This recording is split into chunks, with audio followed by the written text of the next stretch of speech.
Welcome to the castle. My name is Alex and I am your player, your GM, your host for A Table for One, a podcast where I play through various tabletop role-playing games, and this is my Metro Otherscape game.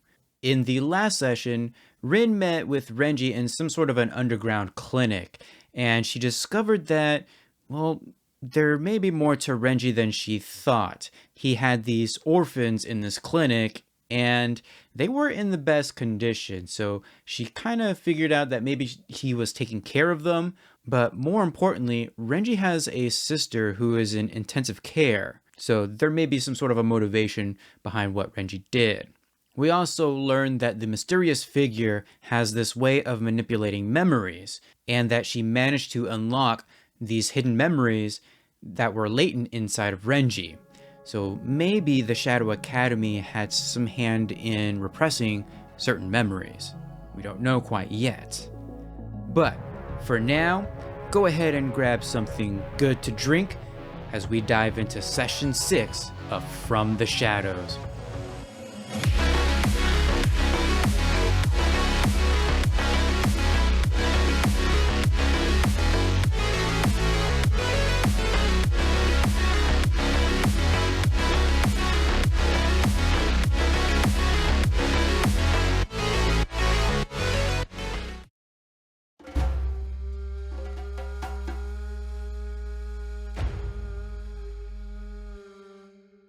For centuries, the Shadow Academy has endured in the hidden folds of Tokyo's underworld, cloaked by myth and guarded by blood.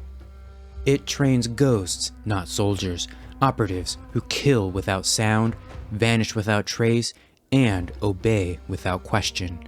The world above may change, but below, in the Academy's ancient halls carved into bedrock and buried beneath layers of history and silence, the code remains the same. Obey, endure, eliminate.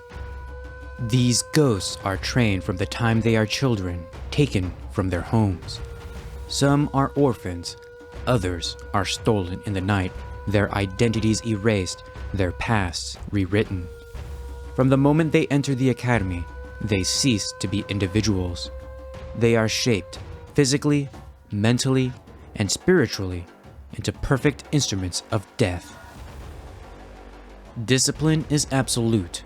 Failure is punished with pain. Attachment is a weakness cut out like a tumor. And yet, cracks form, even in the most impenetrable walls. Some remember fragments, a lullaby, a mother's voice, a name that does not belong to the mask they now wear. The Academy does not fear outsiders.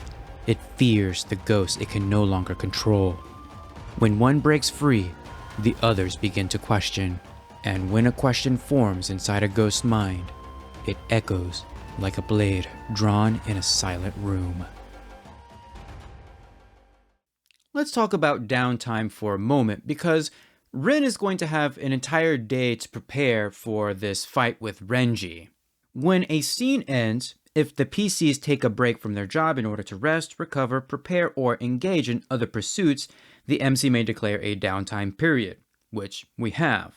A downtime can last from a few hours to weeks and months, depending on the narrative. If the PCs unpack and take off their gear, this could be a good time to load off and burn all loadout tags. Going around the table, have each player describe their PC's activity during downtime. Each player may represent this activity in game terms by choosing one of two benefits. We can either receive 3 power and spend it on effects without making a roll, or by marking an upgrade box on any one of our themes or crew theme. Players who chose the power benefit can spend it by mixing and matching any of the following activities. We can heal and recover. The PC spends time resting or receiving care in a way that helps them recover from any remaining consequences they have taken. Recovering burned power tags, personal or for the crew, during downtime costs 1 power tag instead of 2. We can prepare for action, which counts as a bestow, create, or enhance. The PC spends time getting ready for the next activity, whether by training, packing, preparing mentally, obtaining new gear, abilities, or allies. Alternatively, the PC may use some or all of their downtime power to load up loadout tags. We can use downtime for quality time, which includes bestow and disrupt. The PC spends time with a chosen character or characters, PCs or NPCs, and gets to know them, creates rapport with them, or deepens their relationship. The player creates a relationship story tag to reflect that. Or we can research and inquire.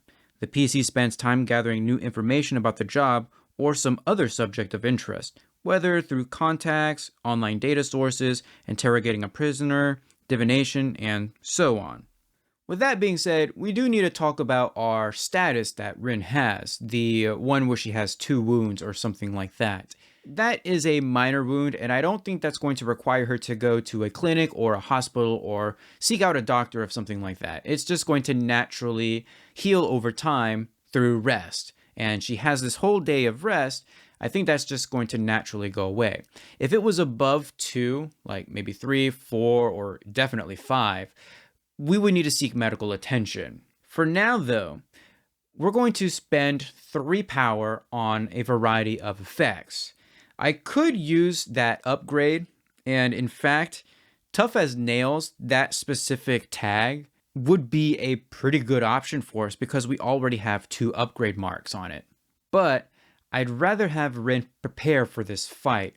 And with that being said, we are going to recover a burnt power tag. I burned Best in the Business a while ago, so we're going to go ahead and recover from that. In addition, we are going to enhance our kunai. So we're going to have an enhanced kunai. That's going to be a story tag though. So we're going to be able to use our kunai, but also this enhancement. She's probably going to sharpen its blade a little bit and make it a little bit more deadly. And last but not least, we're going to actually use one of our items from our loadout. Now we have 3. We have the safe house, the fashionable outfit, and the stealth mask. And those tags are all going to be burnt. We burn them every time we have a downtime, and we can use power to unburn them, basically. And I'm going to choose the stealth mask. We're going to spend our last power to go ahead and unburn the stealth mask. That's what we're going to take with us on this last bout against Renji. This is symbolic, not just for Rin, but for the Shadow Academy as well. All members who are assassins and ninjas wear a mask to kind of help intimidate their prey, while also concealing their identity. And I think that's going to be important for Rin in this specific fight. The intimidation more than the stealth.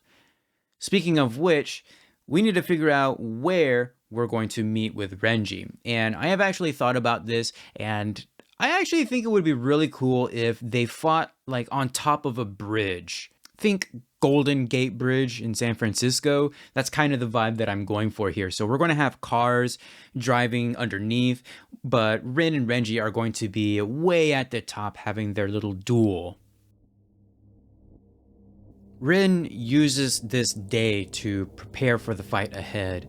She gets plenty of rest, and she begins to sharpen her kunai, enhancing it. As the sun begins to set, she dresses in her outfit, her assassin's outfit. It's probably going to be something very dark, obviously because she's going out at night, and something that allows for mobility as well. We're not going to have any type of benefits to this. This is just something that's cosmetic. But what is going to have a benefit for us is the stealth mask that she's going to wear. This is used for intimidation and also to conceal her identity if, she happens to be on the run from law enforcement or something like that. Could happen in the future. Probably not for this fight. Renji is going to know what's coming for him. Once she is thoroughly prepared, she leaves her apartment. The night is cold. The holograms and the advertisements just don't have that pop to them tonight. They're just static. They don't really do anything, but Rin isn't really down there. She's scaling rooftops, jumping to make sure that she is not seen. She can't help but wonder about the previous day's events and how everything kind of connects together. How Renji found his sister thanks to that mysterious woman unlocking his memories. And where do the children all figure into this? She has her guesses, but she has nothing concrete yet. Eventually, Rin arrives at the bridge and she stands on top of it, waiting for Renji. And this is probably going to be a moment where we're going to add a story tag here. It's windy up here, and I think that's definitely going to impact the fight that's coming. So we're going to add the story tag windy to the mix. In a fight on top of the bridge, I imagine that this is probably going to have some sort of prevalence in the scene, but I don't know. It may help us, it may not. That's the thing, it depends on what really happens in this fight. Rin sits there on top of the windy bridge, mentally preparing herself for the fight that's to come. And eventually Renji shows up. I imagine that the two are standing on the same side of the bridge, just a little bit far enough away that they're not attacking each other just yet, but they can still have some sort of a conversation. Why did you do it? Defeat me in combat, and I will tell you everything. Although, we probably know that this is going to end in his death, so whether or not he'll hold true to that, don't know just yet. Before this fight starts though, Rin is going to do something. As is tradition with the Shadow Academy, she's going to go through the "you have been marked for death" kind of a speech, and this is going to serve as an intimidation on Renji. We're going to use best in the business because, well, she is the best ninja, right? And I think Renji's going to know that. She's also going to use the Shadow Academy's name. I think the most prevalent item or tag in this role is definitely going to be the stealth mask. Remember, it is symbolic of the Shadow Academy. You will not see my face, but this mask will be the last thing that you see. Renji knows this whole act. He's just never been on the other side of it. And I think with those three tags, we're gonna go ahead and roll and see what happens.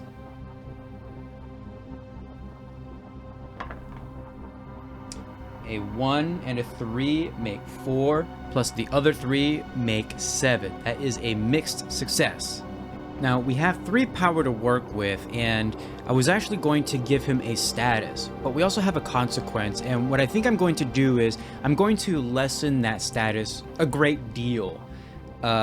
Instead of using 3 power, I think I'm going to cut it down to just a 1 power status, and this status is going to be hesitant.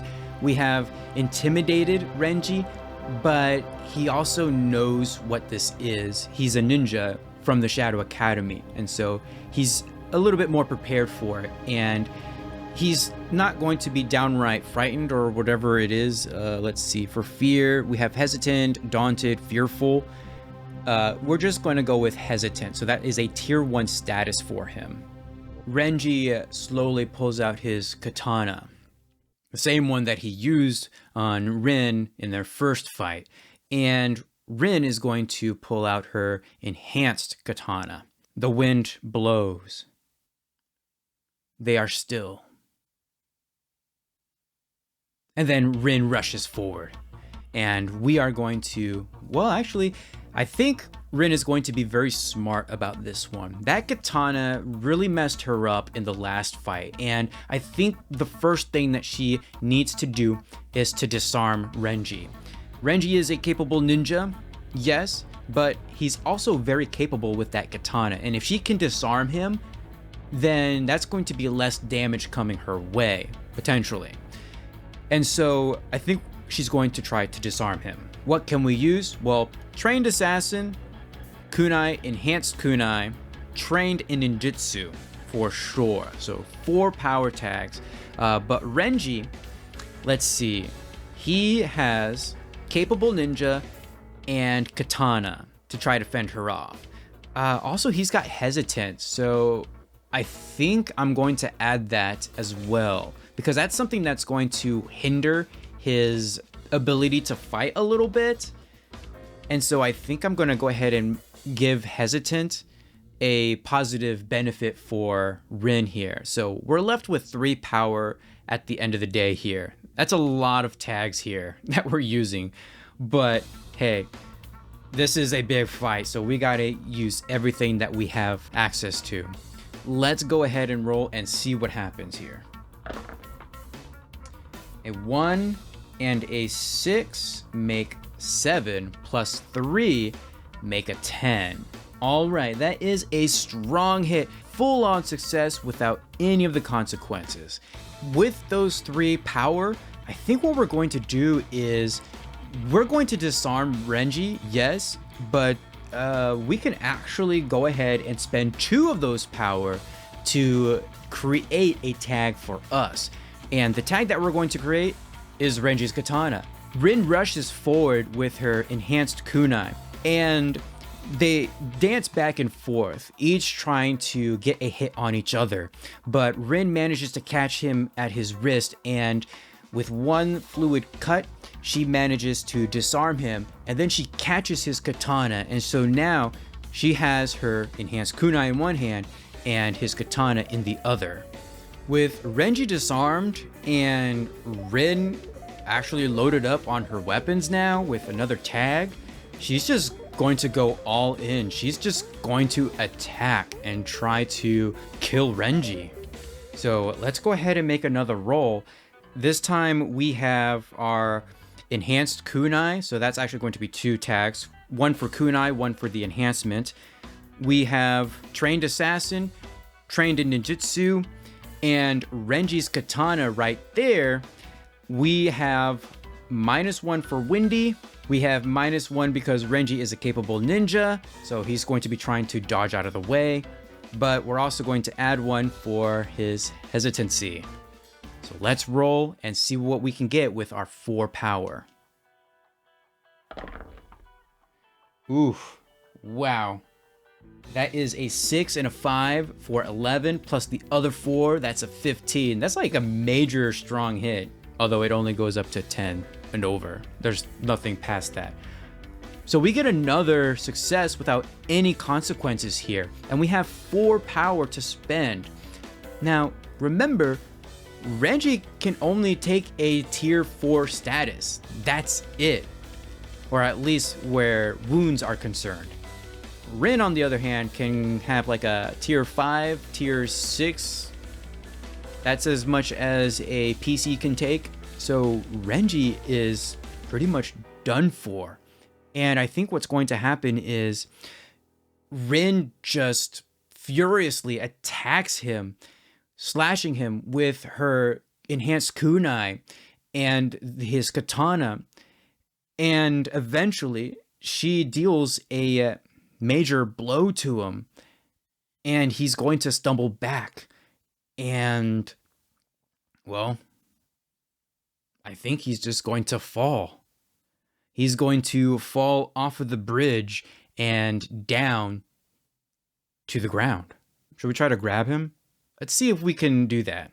There's 3 tags that I'm going to use for this role.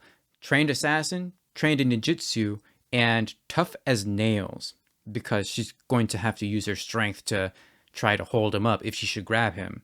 Oh, but it's also windy. So we're going to go ahead and take one of those off. So we have 2 power this time. Let's see what happens. A 1 and a 3 make 4 plus 2. That's a 6. Uh-oh. Renji falls backwards in slow motion with the dagger, with Rin's kunai stuck in his chest, like Hans Gruber in Die Hard. And Rin dives forward to try to catch him, but she just barely misses. And Renji falls down to the street below, or the bridge, and falls. It begins to rain as Rin slowly makes her way down off of this bridge. Renji's not moving. And actually, we're going to ask a question of the Oracle. Is there a crowd? Like, did he fall on a car or something like that, and now there's like a crowd around him wondering what happened? That would make things pretty hard. We're going to go ahead and roll on the Oracle chart. Our chaos factor for this scene, by the way, is at 5. But I'm actually going to give this a 50-50 shot. So on a 5, chaos factor of 5 with a 50-50, it's going to be 50%. So let's see, is there a crowd? Ooh, 66. No, there is not a crowd. So they are alone on this bridge. Or maybe nobody cares. And Rin makes her way down to Renji. And she stares. There's a lot of blood, but it's being washed away in this rain. Renji stares up at Rin. He tries to raise a hand. It's not going so well for him. He can't move, and he is fading fast. He tries to say something, but Rin can't hear, so she gets down low.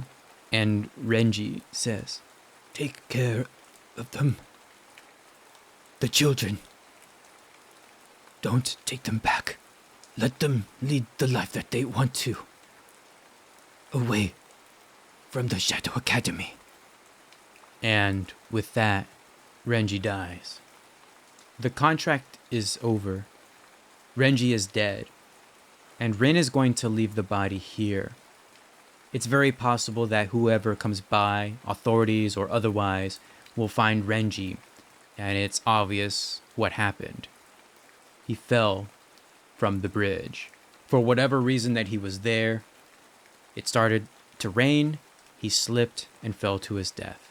Rin is going to take her kunai from Renji's chest. She's also going to take his katana. She's going to search his body as well. There can be no evidence of the Shadow Academy, so we should probably decide if there's anything on his person. Once again, I'm going to say this is a 50-50 shot with our chaos factor of 5. Does Renji have anything on him? An 80%, so no, he does not have anything. There's nothing tying him to the underground clinic. There's nothing tying him to the Shadow Academy. There's nothing tying him to the mysterious figure. The rain falls in silver sheets, drumming against the neon-streaked alleyway as Rin walks away from Renji's body. She doesn't look back. There's no need to. Someone will find him eventually. An enforcer, a scavenger, maybe another shadow from the academy. Word of his death will reach them, and when it does, she will be given a new contract, and the cycle will begin anew. Suddenly, she stops. Something's wrong. A familiar shift in the air, like the rain skipped a beat. Her kunai is already in her hand, sharp and ready. Standing just beyond the reach of the flickering sign light is a figure cloaked in shadow and soft hums of static. The mysterious stranger, still, calm, watching. Rin narrows her eyes. What did you do to Renji? I gave him back the memories that were taken from him. I don't understand. Let me ask you this. Who are your parents? Where did you come from? The question doesn't just strike. It breaks something. A memory tries to surface. Rin reaches for it, clawing inward through a haze of training, obedience, and blood-soaked years. But there's nothing. Not really. A blurred face, a hand reaching out, and then a wall. A wall she's tried to break through before, many times. Always the same, cold, silent resistance, like a locked door she was never meant to open. Who took his memories? She already knows. The moment the words leave her lips, the answer blooms inside her like a curse. Do you want me to unlock yours?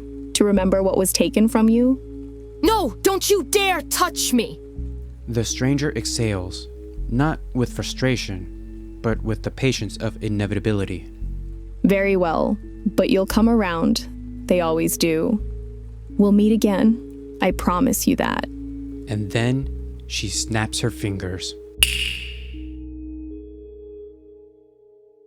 Rin's eyes fly open.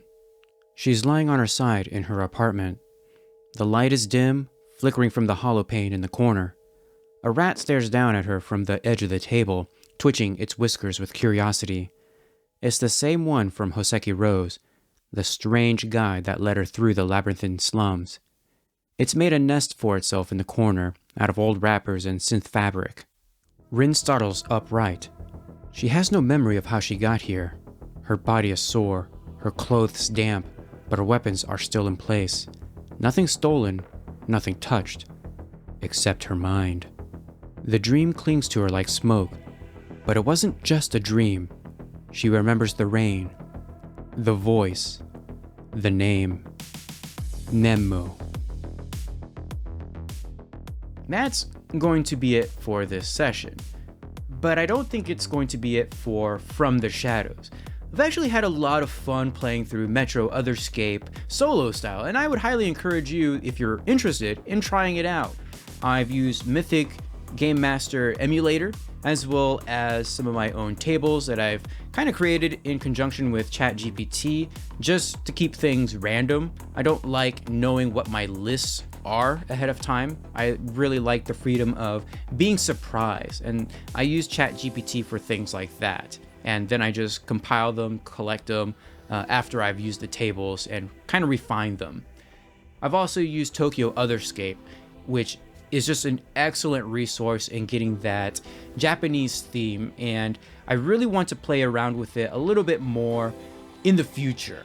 This first storyline was very trying to figure things out, and we did get into some of the cyberpunk elements, but I also want to dive into the mythical side of things in the future, and having that resource is going to be excellent for that. Also, the action database. This book has been quite invaluable in just getting ideas out there for some of the different actions that I can use. This game is soaked in the narrative, and it's really nice to have that a little bit of guidance into how to accomplish those things that are in your head and then get them out there in terms of mechanics. And the action database is a fantastic resource, and if you dive into Metro Otherscape, I would highly recommend also picking this up if you're the type of player like me who needs those examples and things like that. I also want to thank you, the viewer, for listening or watching this on YouTube. Hopefully you learned something. I know I definitely have over my 6 sessions of playing this game, and feel free to leave a comment down below, whether it's a suggestion for another game that I should play solo style or a suggestion for the series continuing forward. I really want to know, and I really do read through all comments that make it through my videos. With that being said, I think there's more story to tell here with Rin and the Shadow Academy. This is only the first part of that grand story. So let's go ahead and roll the dice and see what comes out in the future for From the Shadows. Thank you for watching and listening, and I'll see you guys in the next one. Check back every other Thursday for a new episode of Table for One, a solo role-playing podcast. If you would like to support this series, please rate it or give it a thumbs up, wherever you happen to be listening from. If you're watching on YouTube, remember to subscribe and leave a comment.